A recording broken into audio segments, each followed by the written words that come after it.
वो सीबीआई के डर से आए हैं, ईडी के डर से आए हैं। ईडी और सीबीआई के सहारे अगर तुम जीतना चाहते हो भारतीय जनता पार्टी, मोहन भागवत जी चुनाव हनुमान जी ने गदा मारा है, आज भी अमित शाह का गर्दन सीधा नहीं हुआ है। हो गए, अब राम से भी इनको चमत्कार नहीं होने वाला है।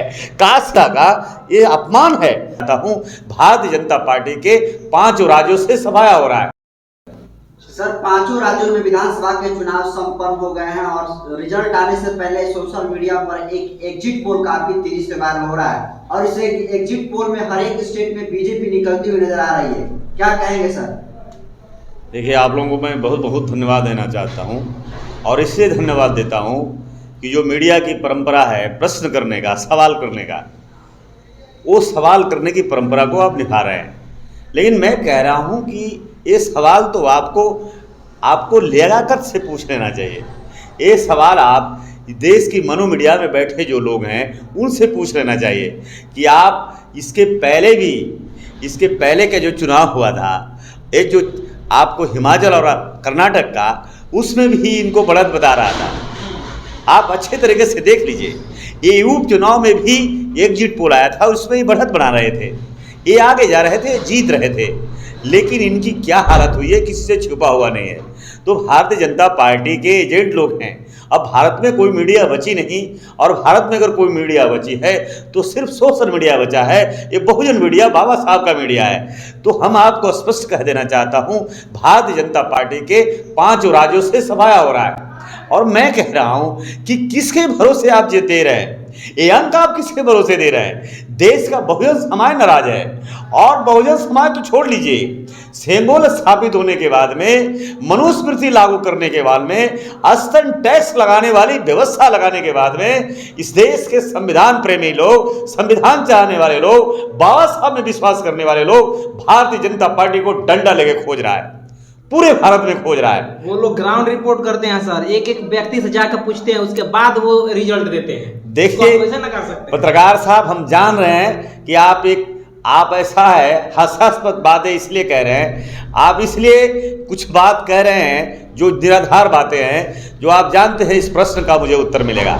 हम पूछते हैं, भारत 140 करोड़ लोगों का देश है, ये व्यवस्था हमारे संविधान में नहीं है, एग्जिट पोल करने की पद्धत हमारे यहाँ नहीं है। भारत का लोकतंत्र और भारत का संविधान इजाजत नहीं देता है। जिस दिन बाबा साहब का संविधान होगा उस दिन बिल्कुल एग्जिट पोल नहीं कराया जाएगा। बिल्कुल, अगर रात में चुनाव, दिन में चुनाव होगी तो शाम होते होते परिणाम जाएगा, रिजल्ट दिया जाएगा। ये एग्जिट पोल क्या होता है? भारत का लोकतंत्र का, जनादेश का, भारत की जनता का ये अपमान है।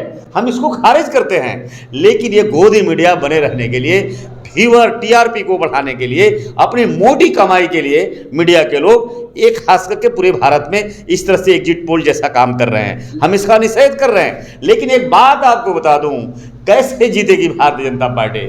जनसंघ परिवार के लोग से पूछ लीजिए कि देश के संविधान चाहने वाले लोग नाराज हैं, संविधान में विश्वास करने वाले लोग नाराज हैं, हनुमान में विश्वास, शंकर में विश्वास करने वाले तो लोग हैं ना सर। तो मुझे बताइए, आप हनुमान जी को गदा लेकर गए थे कि नहीं? कर्नाटक गए थे?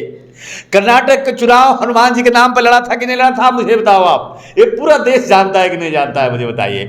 हनुमान जी ने गदा मारा है, आज भी अमित शाह का गर्दन सीधा नहीं हुआ है। ये बात आप पता लगा लीजिए। और ये 7 राज्यों का चुनाव, उपचुनाव का परिणाम आया है, और उसमें राम बगल में है, अयोध्या की बगल की सीट है, काशी कॉरिडोर के बगल में बैठा हुआ एक जगह है जिसको मऊ कहते हैं, जहां 1.25 लाख से भारतीय जनता पार्टी शिकस्त ली है, 1.25 लाख से चुनाव वहां हारे है। अब बोलिए, इनको भगवान भी छोड़ गए, राम भी छोड़ के चले गए, हनुमान भी छोड़ के चले गए। अरे राम और हनुमान तो चले गए, अब तो संविधान मानने वाले लोग भी इनको छोड़कर चले गए। अब भारतीय जनता पार्टी कहां बचने वाली है? लेकिन ये गफलत में मत रहिए। इस देश के संवैधानिक पद पर आप लोग हैं, क्योंकि बाबा साहब ने लोग मीडिया का स्थान दिया था। हम संवैधानिक पद कहते हैं। ये लोग जो सोशल मीडिया है ये भी संवैधानिक है, संविधान द्वारा दिया गया है, सोशल मीडिया है। तो मैं एक ही बात कह देना चाहता हूं, देश को बचाइए। अब गोदी मीडिया से देश नहीं बचने वाला है, देश आप ही बचा सकते हैं। मुझे मालूम है ये भारतीय जनता पार्टी वोट से हारी है, जनादेश से हारी है, जनादेश नहीं मिला है। लेकिन मुझे पूरा मालूम है कि पार्लियामेंट के चुनाव में, लोकसभा के चुनाव में इनकी ईवीएम की तैयारी होगी। हो गई है। इनको अब सारा शस्त्र खत्म हो गया, राम खत्म हो गए, अब राम से भी इनको चमत्कार नहीं होने वाला है। काशी और गंगा मैया भी अब इनको माफ नहीं किया, इनको हनुमान जी ने भी माफ नहीं किया, लेकिन अब उनके पास एक ही शस्त्र है। अब देश के बहुजनों का वोट वैज्ञानिक तरीके से चीटिंग करके लोकसभा के चुनाव जीतने की इनकी तैयारी है। इस पर तैयारी करिए, ताकि अब उनको लग रहा है भारतीय जनता पार्टी का एक ही जवाब आएगा। संघ परिवार एक ही बात सिर्फ कहेगा कि अगर हम चोरी करते हैं ईवीएम से तो हमें 5 राज्यों का चुनाव हम कैसे हारे। और मैं दावे के साथ कह रहा हूं 5 राज्यों में भारतीय जनता पार्टी नहीं आ रही है। लिख लीजिए अगर आपके पास कॉपी कलम है तो। और हमको 3 तारीख के बाद कौन आ रही है? पूरे भारत में इंडिया का गठबंधन आ रहा है, भारत का गठबंधन। बाबा साहब के संविधान में विश्वास करने वाले लोग आ रहे हैं, चारों राज्यों में आ रहे हैं। लिखिए, आपके पास है तो पेन से लिखिए। मुझसे 3 तारीख को आप प्रश्न कर लीजिएगा, मैं 3 तारीख को उत्तर दूंगा। अगर मेरी भविष्यवाणी, मैं भविष्यवाणी में तो विश्वास नहीं करता, लेकिन मेरी एनालिसिस है कि जनता ने इन्हें नकार दिया है। चूंकि नकारा से मैं इससे मैं कह सकता हूं, आपने बड़ी करीब से देखा होगा कि पंचायती का चुनाव और निकाय का चुनाव हुआ था बंगाल के अंदर, जहां बड़ी उम्मीद भारतीय जनता पार्टी को है, जहां 10% वोट नहीं मिला बंगाल के अंदर। ये आपने देखा होगा। आपने अन्य राज्यों का चुनाव तो देखा ही, 7 में 6 राज्यों में भारतीय जनता पार्टी हार गई। इनका बड़ा बुरा हर्ष हुआ। तो आज भी मैं कहता हूं, आज ये सजा है मोदी जी, ये जुमलों का सजा है।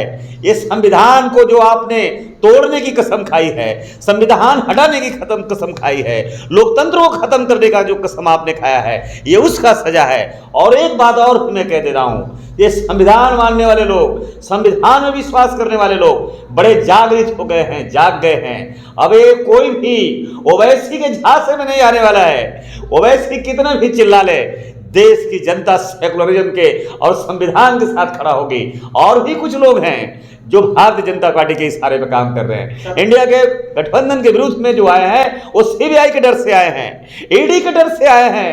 ईडी और सीबीआई के सहारे अगर तुम जीतना चाहते हो भारतीय जनता पार्टी, मोहन भागवत जी चुनाव, चूंकि ये चुनाव का चेहरा लोग को लगता है कि नरेंद्र मोदी है, नरेंद्र मोदी चेहरा नहीं है। नरेंद्र मोदी तो अपमानित हैं, क्योंकि अपमानित है इसलिए मैं कह देना चाहता हूं। आपने माननीय महोदया महामहिम का बयान सुना होगा, जब बाबा साहब का मूर्ति का अनावरण हो रहा था, जब प्रतिमा के अनावरण में भारत की महोदया ने, भारत की महामहिम ने, राष्ट्रपति महोदया ने क्या कहा? राष्ट्रपति महोदया ने कहा इस कॉलेजियम सिस्टम को बंद कीजिए। और चाहते हैं प्रधानमंत्री जी, लेकिन प्रधानमंत्री जी पिछड़ा है, प्रधानमंत्री जी अति पिछड़ा है, इसलिए इनको पीछे रखा जा रहा है। उमा भारती जी को आपने देख लिया, जब महिलाओं के आरक्षण और आरक्षण में आरक्षण की बात की तो बाहर कर दिया गया। और आज भी मैं कहता हूं शिवराज चौहान जी, अच्छे दिन आ गए हैं, जल्दी किनारा कर लो, नहीं तो जिस जहाज पर तुम चढ़े हो ये जहाज बहुत जल्दी डूबता है। लेकिन मुझे दुख होगा जब उसमें डूबकर आप भी मरोगे, तो मुझे दुख होगा। मैं चाहता हूं कि इसके पहले 2024 से पहले वो जहाज को छोड़ दो जो डूबने वाला है, जो भले ही कहता है कि नरेंद्र मोदी के नेतृत्व में ये जहाज जा रहा है, लेकिन वो जहाज मोदी के नेतृत्व में नहीं, ये मोहन भागवत के, मनुस्मृति के, ब्राह्मणवाद के इसके खेवनहार है। तो मैं कह रहा हूं बहुजन समाज के लोगों सतर्क हो जाओ, अलर्ट हो जाओ। और नेताओं को भी कहता हूं जो कुर्सी के लिए लोलुप है, अब कुर्सी वहां बचने वाली नहीं है। रामदास अठावले जी, मैं कहता हूं चिराग पासवान जी जल्दी वापस आ जाओ। अरे आपके पिताजी भी मौसम का वैज्ञानिक रहे हैं, आपको कौन सद्बुद्धि देता, कौन सलाहकार है, किसके चंगुल में फंसे हो? आओ छोड़कर उस दलदल से और देश में सामाजिक न्याय और संविधान के साथ खड़ा हो। आपको सद्बुद्धि मिलनी चाहिए। तो आपको नहीं लगता है कि चिराग पासवान संविधान के साथ खड़े हैं? सच है, बताओ आप संविधान के साथ चिराग पासवान अगर खड़े हैं तो मुझे बताओ रामविलास पासवान जी हमेशा, आप देखिए अभी कुछ दिन पहले लोक जनशक्ति पार्टी का स्थापना दिवस मनाया गया। स्थापना दिवस में किसका तस्वीर देखा आपने? पूरे शहर की तस्वीर का एनालिसिस करिए पत्रकार साहब, एक तस्वीर में बाबा साहब नहीं दिखे। और ये पहली बार मैंने ऐसा देखा कि रामविलास पासवान जी के पार्टी में बाबा साहब का तस्वीर नहीं हो। तो चिराग पासवान जी ने जो साबित कर दिया कि शायद उनके रगों में जो खून है वो रामविलास जी की खून है कि शर्मा जी की खून है, उनकी पत्नी शर्मा जी है। तो मैं क्या कहूँ, मैं कह नहीं सकता, लेकिन इतना मैं जरूर कहना चाहता हूँ, अगर रामविलास पासवान जी के पुत्र हैं, रामविलास जी के नक्शे पर चलना चाहते हैं, तो एक बार पार्लियामेंट में रामविलास पासवान जी ने जो पिछड़े दलितों और रामायण पर जो भाषण दिया था, एक बार आप भी बताइए, मैं आपसे आग्रह करना चाहता हूँ, एक बार देश को बताइए वो भाषण को। सर आप चिराग पासवान के ब्लड पर सर सवाल उठा रहे हैं। देखिए, मैं अगर गलत उठा रहा हूं तो बताइए।